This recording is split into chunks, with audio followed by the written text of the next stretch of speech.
جتنا ظلم تحریک لبیک پاکستان کے ساتھ کیا گیا،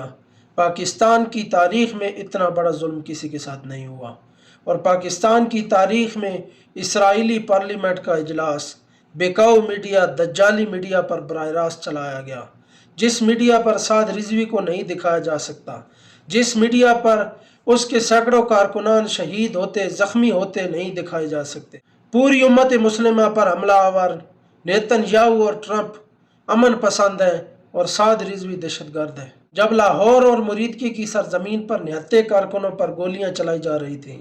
شل چلائے جا رہے تھے، ہینڈ گرنیڈ چلائے جا رہے تھے اور ان کی لاشوں کی بے حرمتی کی جا رہی تھی، ان پر بختر بند گاڑیاں چڑھائی جا رہی تھیں، ان کی لاشوں کو زندہ جلایا جا رہا تھا، ان کی لاشوں کو نالوں میں پھینکا جا رہا تھا، تو اس وقت کچھ نام نہاد گدی نشین پیر، مولوی اور نعت خوان جنہوں نے ساری زندگی دین کے نام پر کھایا، لیکن جب دین پر مشکل وقت آیا تو انہوں نے بھرپور کوفیوں والا کردار ادا کیا اور اپنے حجروں میں گھسے رہے۔ اور سلام ہے ان P T I social media workers کو جنہوں نے اس مشکل وقت میں ٹی ایل پی کا بھرپور ساتھ دیا اور ان کی آواز بن کر کچھ نام نہاد پیر، مولوی، گدی نشین اور اہل سنت کا پردہ اوڑھے منافقوں کو بھی بے نقاب کر دیا۔